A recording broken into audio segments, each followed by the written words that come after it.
क्या fresh entry का और एवरेज का, इवन आप कह सकते हैं एक्यूमुलेशन का, क्या ये लेवल जहां पे रिलायंस ट्रेड कर रहा है बहुत ही अच्छा समय है? ऐसे तमाम सवाल इस स्टॉक में आप कह सकते हैं कमेंट सेक्शन में बार बार पूछे जा रहे थे। और मैं आपसे बताऊं बहुत ही ज्यादा सिंपल और लेमन लैंग्वेज में, तो मुझे वो इंटरव्यू याद आ रहा है दोस्तों। आप कह सकते हैं एक बहुत ही फाइनेंशियल एक चैनल है, उसमें कुछ डिस्कशन चल रहा था, तो उन्होंने मेरे ख्याल से शर्मा जी जो हैं, एक फाइनेंशियल एडवाइजर जो हैं बहुत अच्छे, उनका नाम मैं भूल रहा हूँ, उन्होंने बहुत अच्छी बात कही थी। भाई अगर बहुत ही सिंपल टर्म आपको समझाने की कोशिश करें तो आज भारत की इकोनॉमी $3 ट्रिलियन है। आने वाले कुछ कह सकते हैं आप कुछ समय में लोग दुगनी करने की बातें कर रहे हैं, एटलीस्ट $5 ट्रिलियन की बात कर रहे हैं 2030 तक। तो ये बात तो पक्का है कि जो ग्रोथ है वो लगभग अप्रॉक्सीमेटली दुगनी हो रही है, ठीक है। और अगर नहीं भी होती है तो 70-80% का उछाल साफ देखने को मिल रहा है।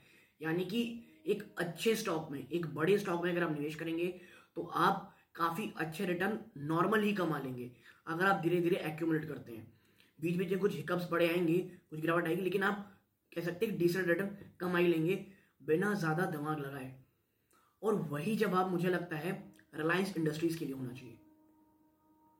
मुकेश अंबानी जी ने कहा था कि जो उनकी नेक्स्ट ग्रोथ फेज होने वाली है, जो स्टार्ट हो चुकी है, जहां पे आप देख रहे होंगे अलग अलग सेक्टर में इन्वेस्टमेंट की जा रही है, पूरा का पूरा नया एक आप कह सकते हैं लीडरशिप तैयार की जा रही है, और कहा यह जा रहा है कि भाई 2027 तक दुगना करने की बात कही जा रही है पूरे के पूरे रिलायंस इंडस्ट्रीज को। और अगर ऐसा होता है तो आपको पता होगा स्टॉक प्राइस कहां चला जाएगा, ठीक है। तो ये एक बहुत सिंपल भाषा में बात हो गई कि भाई हाँ, रिलायंस में लॉन्ग टर्म इन्वेस्टमेंट के लिए कोई भी प्रॉब्लम नहीं है करेंटली जिस तरह से बिजनेस चल रहा है, ठीक है। तो ये बहुत सिंपल जवाब हो गया। अब थोड़ा उतरते हैं, थोड़ा सा आप कह सकते हैं डीप एनालिसिस में उतरते हैं। तो यहां पे आपके साथ बताऊंगा मैं कि रिलायंस में कहां ज्यादा अच्छी ग्रोथ दिख रही है, कहां चैलेंज आने वाले समय होने वाला है, और जो ग्रीन एनर्जी को लेकर के इतनी बातें चल रही हैं जहां पर अडानी और अंबानी दोनों ही बहुत बड़े स्तर पर अपने आप को एक दूसरे से कंपटीशन भी करने वाले हैं, तो इस पर चर्चा करेंगे। सबसे पहले बात करूंगा दोस्तों वो है जियो की। जियो की बात मैं इसलिए करना चाहता हूं क्योंकि ये एक ऐसा रेवोल्यूशनरी स्टेप है जिसने पूरे के पूरे इंडिया को बदल के रख दिया दोस्तों। और इसीलिए मैं बात पहले आप कह सकते हैं रिलायंस जियो की करना चाहूंगा। देखिए जियो अपने आप में ना बहुत ज्यादा आगे जा चुका है तमाम अपने कॉम्पिटिटर से। आप कह सकते हैं कि भाई हाँ, एयरटेल बहुत मेहनत कर रहा है, एयरटेल बहुत कंपटीशन दे रहा है और कई जगहों पे मात भी दे रहा था, नो डाउट मैं मानता हूं। लेकिन समझिए रिलायंस जियो जिस तरह से 5G को अपने इंस्टॉल करने वाला है और पैन इंडिया सिटीज में दिसंबर 2023 तक चला जाएगा, ये बातें कह रहा है। प्लस आने वाले समय में एक रिपोर्ट पढ़ रहा था जिसमें ICICI सिक्योरिटी की रिपोर्ट थी, जहां पे ये साफ कहा जा रहा है कि जो ये आने वाले साल हैं वहां पे आप कह सकते हैं जो ये कंपनी का आरपू है और एबिटा है वो काफी हद तक बढ़ने वाला है। और जो आरपू है दोस्तों वो लगभग 12% बढ़ेगा, आप कह सकते हैं फाइनेंशियल 22 से 25 के अंत तक दोस्तों, ठीक है। और जिस तरह से दोस्तों आप समझिए एयरटेल की जो मेन फोकस थी ना दोस्तों, जो उनकी मेन बिजनेस थी वो ब्रॉडबैंड बिजनेस थी, वहां पर अब जियो बहुत ज्यादा फोकस कर रहा है और ये एक प्रीमियम सेगमेंट होता है दोस्तों, ठीक है। तो रिलायंस जियो अब एयरटेल के जो बिजनेस है वहां बहुत ज्यादा फोकस कर रहा है। मैं ये नहीं कहता एयरटेल कुछ नहीं कर रहा, क्योंकि अब एयरटेल का जो प्राइमा फोकस हो गया है वो Tier 2 Tier 3 सिटीज हो गया है। लेकिन मुझे लगता है वहां पर जियो ने काफी मजबूत पकड़ अपनी बनाई हुई है और इसीलिए जियो मुझे लगता है यहाँ पे ज्यादा अच्छी पोजीशन दिखता है। और जिस तरह से उसे 4G में उसके पास कह लीजिए उसने अपना कॉम्पिटिटिव एडवांटेज बनाया था, यहाँ पर 5G में भी वो अपना कॉम्पिटिटिव एडवांटेज बढ़ा रहा है दोस्तों, ठीक है। तो ये तो बात हो गई रिलायंस डिजिटल की और रिलायंस जियो की। अब बात करता हूं दोस्तों, अक्सर जब आप कह सकते हैं अडानी की जब लोन्स की बातें चल रही थी और हमेशा उसमें एक चीज कहा जाता था कि भाई टीसीएस के जो टाटा ग्रुप है उसके पास उसकी टीसीएस है जो एक कैश क्रो है, आईटीसी का जो कैश यहां से आता है वो है उसका टोबैको बिजनेस। रिलायंस का दोस्तों आप कितनी भी बातें कर ले कि भाई इसके पास रिटेल अच्छा काम कर रहा है, जियो अच्छा काम कर रहा है और तमाम टॉय इंडस्ट्री में जियो जा रहा है, रिलायंस इंडस्ट्री जा रही है, बट आज जब मैं ये वीडियो बना रहा हूं आज भी इसका ब्रेड एंड बटर, इसका जो बड़ा कैश है, इवन इसकी कंपनी के 60% से भी ज्यादा कई की रिपोर्ट में कहा गया है कि ओवरऑल जो रेवेन्यू है 60% ज़्यादा वो इसकी OTC बिजनेस, ऑयल जो कह सकते हैं आप, जो ऑयल बिजनेस का, उन्हीं से आता है दोस्तों। और यही कारण है कि जो रिलायंस का जो कैश बिजनेस, जो आप कह सकते हैं कैश क्रो है, वो इनका ऑयल बिजनेस है और यही इसकी रीढ़ की हड्डी है दोस्तों। ठीक है। और एक रिपोर्ट में पढ़ा था जेफरीज की, जहां पे कहा गया है कि जैसे ही चाइना ओपन होगा बहुत ज्यादा बड़ा फायदा रिलायंस को होने वाला है।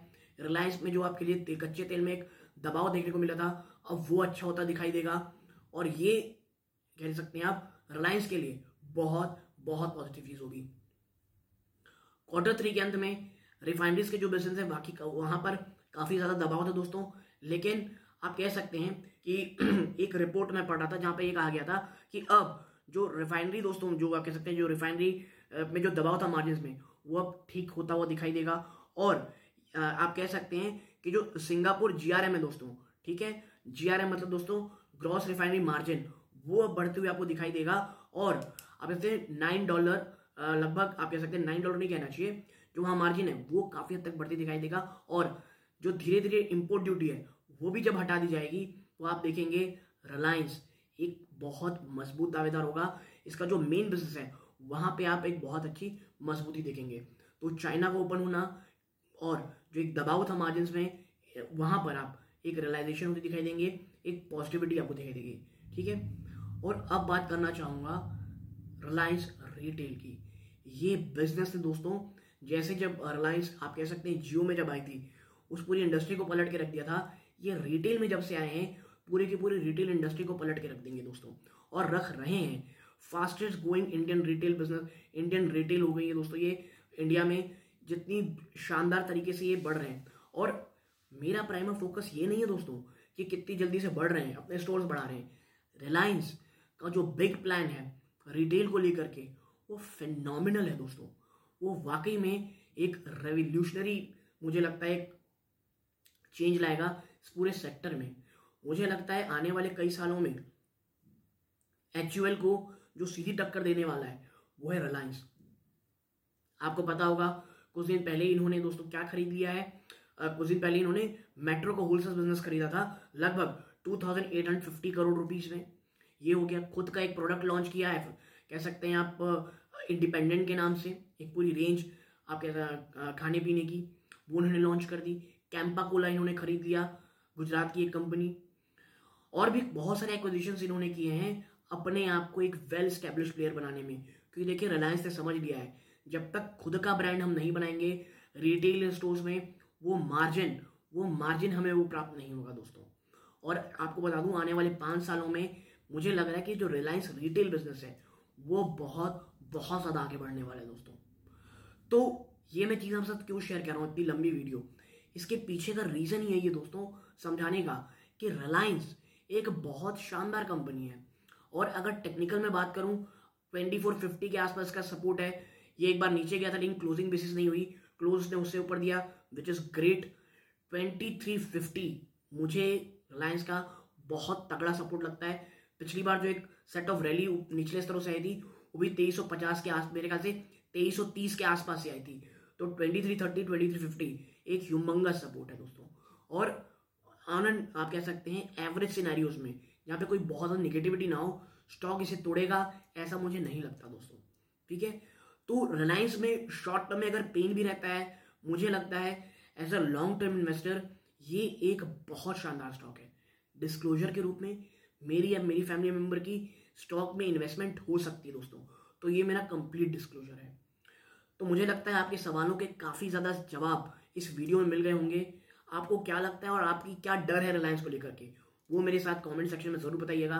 मैं आपके साथ कह सकते हैं उस आपके कमेंट का जवाब देने की कोशिश करूंगा, जो मेरा प्रोस्पेक्टस है वो बताने की कोशिश करूंगा। और भी कोई स्टॉक्स में आपकी कोई कह लीजिए इन स्टॉक में आपको एनालिसिस करवाना है, आप कमेंट सेक्शन में बताइएगा। आपकी क्या राय रिलायंस को लेकर के ये भी मुझे बताइएगा, मैं जानना चाहूंगा। यहां तक जुड़े रहे इस बात का बहुत बहुत धन्यवाद दोस्तों। ये वीडियो का अंत है। जय हिंद दोस्तों।